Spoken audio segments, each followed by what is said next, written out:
ከአይድል ፖርት ቀጥሎ እንግዲህ የሎ ስፒድ የራሱን የቻለ ሰርኪዩት ይኖረዋል ማለት ነው ስለዚህ መጀመሪያ እንደተነጋገርነው እዚህ ላይ ትሮትላችን ዝግ ሆኖ አክሰለሬተር ፔዳሉን ሳንረግጠው እዚህ በአይድል ፖርታችን ነበር ሲገባ የነበረው ልክ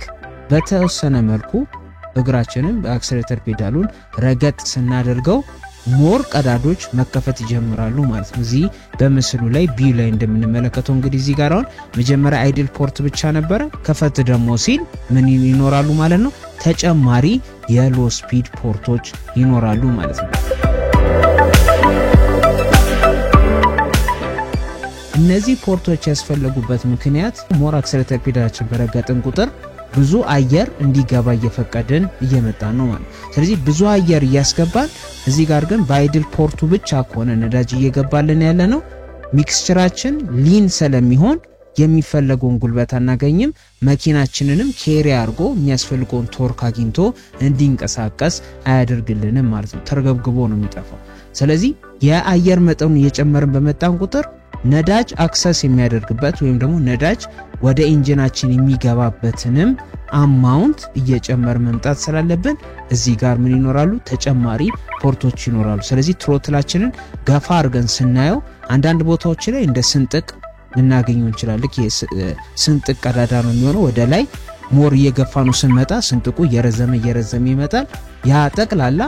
ለሎ ስፒድ ተብሎ የተሰሩ መስመሮች ይሆናሉ ማለት ነው ስለዚህ እኛ ሞር እየረገጥን በመጣን ቁጥር ምን ያደርጋል ማለት ነው አየር በዚህ በትሮትሉ በኩል ወይም ደግሞ በትሮትሉ ጎን በኩል ማለፍ በጀመረ ቁጥር በእነዚህም ቀጫጭን ቀዳዶች በኩል ነዳጅ ድሮ ያደረገ እየሳበ ወደ ኮምፓሽን ቻምበራችን የሚልክልን ይሆናል ማለት ስለዚህ ይሄ መስመር አሁንም ሜን ሜትሪንጋችን ምንም ስራ እየሰራ አይደለም ሎ ስፒድ ነው ገና በትንሹ ነው ረገጥ ያደረግነው ደገፍ አድርገን እንዲሰራ ስናደርገው የሚከፈቱት መስመሮች እነዚህ የሎ ስፒድ ሲስተም ወይም ደግሞ የሎ ስፒድ ሰርኪዩታችን ይሆናሉ ማለት ነው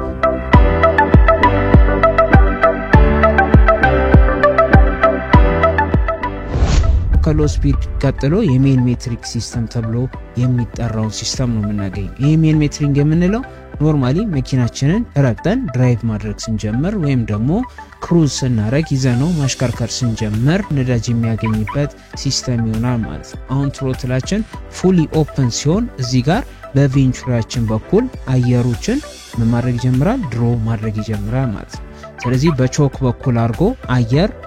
ይመጣል ከዛ በዚህ በቬንቹሪ በኩል ማለፍ ሲጀምር እዚህ ኖዝሉ ላይ ቫኪዩም በመፍጠር ነዳጆችን እየጎተተ ምን የሚያደርግልን ነው ማለት ነው ወደ ትሮትል የሚወስድልን ይሆናል ማለት ነው በዚህ ጊዜ ላይ በዛ ያለ ነዳጅ ወይም ደግሞ በርከት ያለ የነዳጅ አማውንት ያለው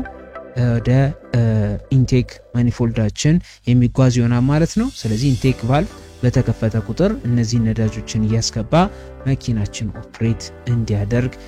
ያደርግልናል ማለት ነው ስለዚህ ትሮትላችን ኖርማሊ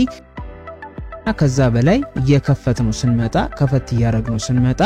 የሜን ሜትሪንግ ደግሞ ሲስተም ኦፕሬት ማድረግ ወይም ደግሞ መስራት ይጀምራል ማለት ነው አሁን እዚህ ጋር ትሮትላችን ሞር ተከፍቶ ኦፕሬት ያደረገ ስለሆነ ቅድም ያየናቸው የአይድል ፖርቶች ብዙም ነዳጅ የማስገባት አቅም አይኖራቸውም እየተዳከሙ ይመጣሉ ማለት ነው ስለዚህ ዋናው ነዳጅን ዲሊቨር ያረጋልን የሚመጣው መስመር ይሄ ሜን ሜትሪንግ ብለን የምንጠራው ሰርኪዩት ይሆናል ማለት ነው ደግሞ ሜን ሜትሪንግ የሚለው መስመር ይሆናል ማለት ነው ስለዚህ አየር ያልፋል ቅድም እንደተነጋገርነው ጠበብ ያለ ቦታ ስለሆነ አየሩ ሃይ የሆነ ቬሎሲቲ ይኖራል ያ ሃይ ቬሎሲቲ ሃይ ቫኪዩም ይፈጥራል ያ ሃይ ቫኪዩም ደግሞ